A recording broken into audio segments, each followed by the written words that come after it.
it's your homegirl, Therese Dorsey. I'm a realtor with Keller Williams Realty Center. And I'm Jess Smith with PNC Mortgage. Great. And today we're here to talk about pre-approval versus pre-qualification. Jess, Yes. what do you do to pre-approve or pre-qualify a client coming in to get approved for a home loan? Yeah, so I see a lot of clients that are a little bit surprised by the amount of detail that we go into for pre-approval. And especially in today's market, as home buyers are getting out there in the market, it's really important that you do a pre-approval versus a pre-qualification. So a pre-approval is simply put, we're going to look at three things in the mortgage process. We're going to look at credit, we're going to look at income, and we're going to look at your assets, or what do you have in the bank? Where is the money coming from for the transaction? So we're going to look at all three of those things. The difference between a pre-approval and a pre-qualification is, with a pre-approval, we're going to look at the documentation that supports all of those three categories. We're going to pull a full credit report. We're going to look at your pay stubs, your W-2s, or your tax returns if you're self-employed. And then we're going to look at your bank statements to verify where those funds are coming from. We have a really solid plan.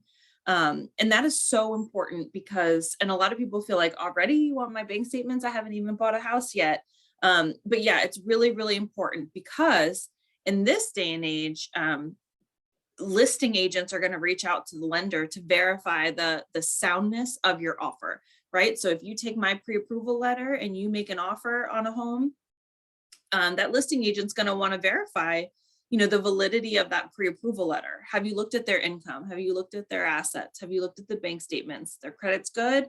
Everything's good, because that takes away a level of risk for the seller of the property that you're purchasing. Great. What do you think, Therese? What do you feel like the difference, for you when you are engaging with a client and getting ready to go out, the difference between a pre-approval and a pre-qualification?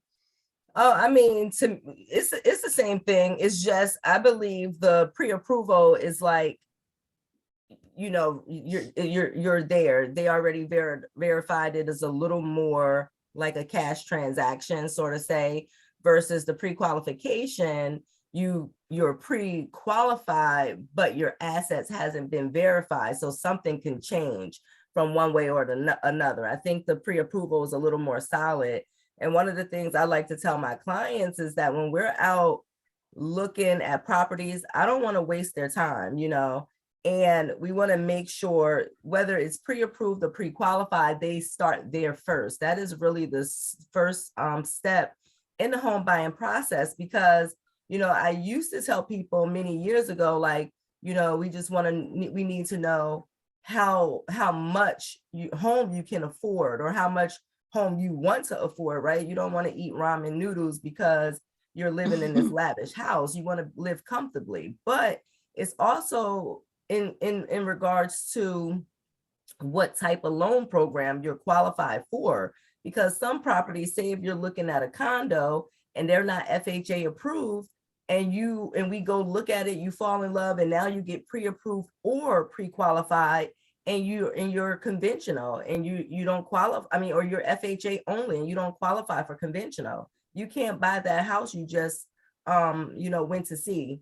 So I definitely believe it's extremely important to have either a pre-approval or pre-qualification, but the pre-approval is a little more solid, I believe. Yeah, and a lot of times what you put in there for the pre-approval, when you put your pre-approval in for a contract, if I have you pre-approved for conventional financing and you use my pre-approval letter to make an offer on that home, the listing agent is approving you with conventional financing. And I think a lot of times people don't realize that. You may be able to change some of the terms, like, maybe you said you wanted to put 10% down and now we're going to reduce it to 5%. To save on a little cash, if that's something that you want to change your mind on. But switching from conventional to FHA could be a big deal breaker for the seller who has accepted your offer with conventional financing.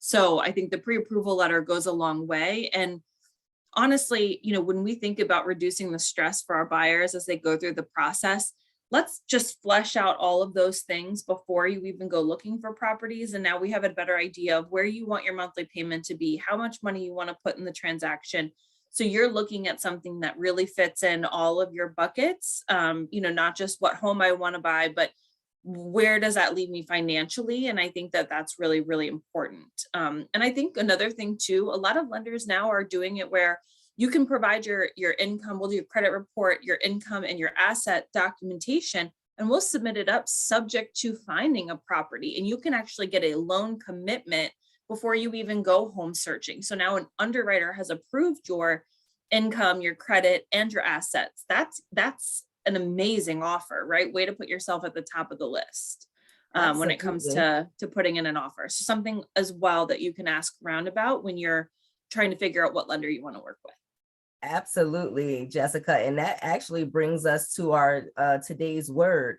And it's pretty much what you're saying. In essence, today's preparation determines tomorrow achievement. Guys, if this is your first time here, don't forget to hit that subscribe button and like and share our videos so we can get this information out to as many people as possible to get you guys becoming homeowners. It's extremely important. It helps you build wealth and save money. A home is a forced savings account. So if you have any questions, like always, Jessica and our contact information is at the end. Don't hesitate to give us a call. Jess, anything else? Awesome. Have a wonderful week, guys. Awesome.